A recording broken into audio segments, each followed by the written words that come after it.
پہلے تو میں آپ سب کو پوری قوم کو مبارکباد دوں گی اور پاکستان پیپلز پارٹی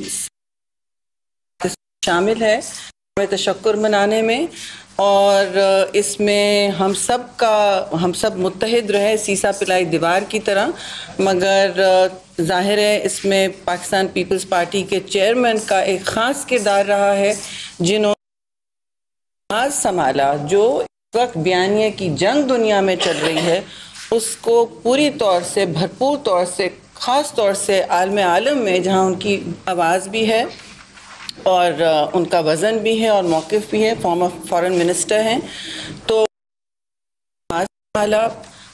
بالکل چاہے ہم گورنمنٹ میں ہوں نہ ہوں، زرداری صاحب پریزیڈنٹ ہیں، انہوں نے بھی سب کو یہی کہا، یہی ہدایت کی کہ آپ لوگوں نے اس وقت مکمل سپورٹ دینی ہے حکومت وقت کو اور ہماری مسلح افواج کو۔ تو آپ نے دیکھا کہ پیپلز پارٹی کے چیئرمین نے یہ محاذ سنبھالا ہوا تھا۔ اس کے ساتھ میں ضرور مبارکباد پیش کروں گی پرائم منسٹر شہباز شریف کو، میاں محمد شہباز شریف کو، کہ انہوں نے بھی اس مشکل وقت میں پاکستان کو سرخرو کیا، اور سب سے زیادہ اس وقت مستحق ان ہمساروں میں ظاہر ہے ہمارے غازی ہیں جو سرحدوں پہ ہماری دفاع کر رہے تھے، جو نظر آتی تھیں اور نظر بھی نہیں اور بہت ساری ہم سے پوشاں تھیں، لیکن انہوں نے رات کے اندھیروں میں ایسی پریپیئرڈنس دکھائی، اتنے چوکنا تھے کہ دشمن کے مذموم مقاصد انہوں نے مٹی میں ملا دیے۔ جہاں جیسے بخاری صاحب نے کہا کہ بھارت سمجھ رہا تھا کہ وہ آپ کو رات کو نکلے گا اندھیری رات میں، اور صبح تک وہ چائے تو نہیں پی رہے ہوں گے، لیکن جو بھی پاکستان کا نقشہ انہوں نے دکھانا شروع کیا کہ وہ تو بدل چکا ہوگا۔ کہیں انہوں نے لاہور کی بندرگاہ بنا دی تھی جس کو فتح کرنے والے تھے۔ یہ ایک فیک میڈیا کی بھی جنگ ہے نا، اس لیے میں کہہ رہی ہوں یہ محاذ بہت اہم ہے۔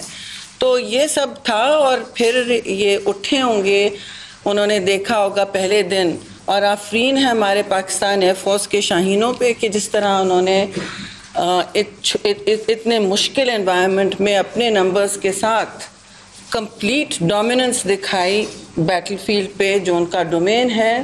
ہندوستان نے ملٹی ڈومین وارفیئر شروع کیا ہوا تھا، they were completely dominant the Pakistan air force.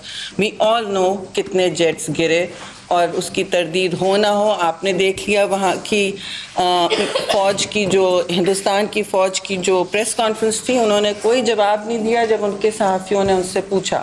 یہاں آپ کے فارن منسٹر ہوتے ہیں، فارمر فارن منسٹر ہوتے ہیں، ISPR ہوتی ہے، سب جواب آپ کو دیتے ہیں۔ یہ نہیں کہتے کہ جی ہم جواب نہیں دے سکتے۔ جب آپ مطلب ہوتا ہے جی کہ آپ حقائق سے پردہ ڈال رہے ہیں۔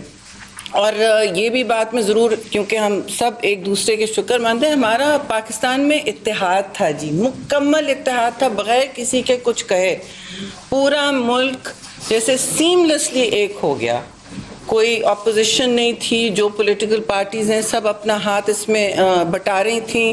اور ہندوستان میں تو آپ نے ایسا نہیں دیکھا ہوگا، بلکہ اب تو صورتحال ایسی ہے کہ ان کو لینے کے دینے پڑ گئے ہیں، اور اپنی نااہلیاں چھپانے کے لیے، شکست چھپانے کے لیے وہ اب تقاریر فرما رہے ہیں کہ وہ پاکستان کے ساتھ یہ کریں گے، وہ کریں گے۔ وہ بالکل الگ بات ہے۔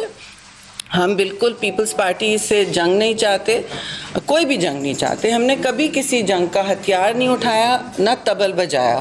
طبل ہندوستان نے، بھارت نے اس دفعہ بجایا پہلے دن، اور 3 دن تواتر سے، جیسے سب نے کہا ہے، چیئرمین بلاول نے بار بار کہا ہے، چیف آف آرمی اسٹاف نے بھی کہا ہے، شہباز شریف پرائم منسٹر، خارجہ وزیر، سب نے کہا، 3 دن یہ تواتر سے کر رہے تھے حملہ۔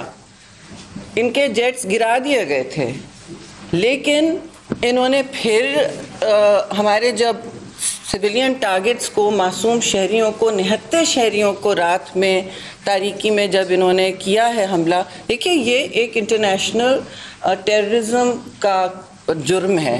آپ کوئی بھی کتاب کھول کے دیکھ لیں، بائی انٹرنیشنل لا، میں آپ کو بعد میں وہ لاز بھی بتا دوں گی، یہ جرم کہلایا جاتا ہے۔ آپ نے ایک تو پاکستان کی مسلح افواج اور چیف آف آرمی صاحب سارے کے سارے سرخرو ہوئے، ہم سب سرخرو ہوئے، لیکن انہوں نے پھر یہ جاری رکھا پھر یہ حملہ یہ نکلتے رہے.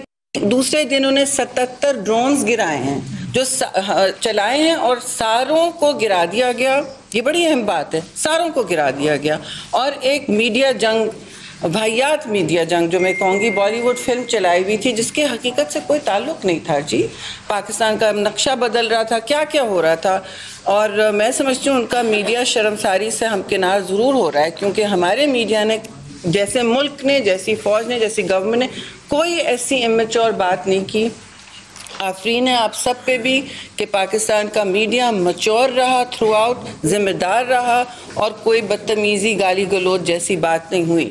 یہ ایک واضح فرق ہے. اس لیے کریڈیبلٹی ابھی بھی ہے. وہاں تو سینسرشپ کا راج لگ گیا ہے. جی انہوں نے کتنے ویب سائٹس بند کیے ہیں, کتنے اکاؤنٹس بند کیے ہیں, لیکن اب ہندوستانی جو عوام ہے وہ دیکھ رہی ہے کہ ان کے ساتھ تو بہت بڑا دھوکہ ہوا ہے. ہندوستان کے ساتھ بہت بڑا دھوکہ ہوا ہے. پاکستان نے آپ پر مسلط کی, میں یہ بات پھر کہوں گی, یہ جنگ ہم پر مسلط کی گئی.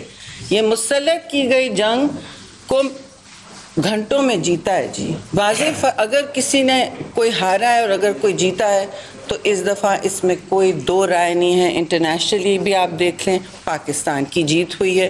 میں اور پیپلز پارٹی, ہم میں سے کوئی نہیں کرتا وطیرہ رہا ہے. ہم نے جنگ کو کبھی گلیمرائز نہیں کیا, کیونکہ اس میں ہمیشہ انوسنٹ سویلینز سب سے زیادہ قیمت ادا کرتے ہیں. سچ کی بھی قیمت, سچ بھی ایک بن جاتا ہے اس میں وکٹم. تو میں ضرور یہ کہوں گی کہ مودی سرکار اس وقت بوکھلائی ہوئی ہے. اس کی میں 2-3 وجوہات آپ کو دوں گی, پھر آگے ہمارے دوست بھی اور بات کریں گے. دیکھیے پہلے, سب سے پہلے یہ پوائنٹ جو ہے, انہوں نے بار بار یہ پہلگام کو استعمال کیا ہے, ٹیررسٹ اٹیک کو استعمال کیا ہے. ایک مفروضے پہ انہوں نے پاکستان کے ساتھ لنکس بنا دی. انہوں نے جھوٹ کی بنیاد پر مسلط کر دیا اور پھر جنگ کا جواز بنایا. You cannot equate an uninvestigated act of terror, as Chairman Bilawal has repeatedly said. You cannot equate an uninvestigated act of terror with an act of war.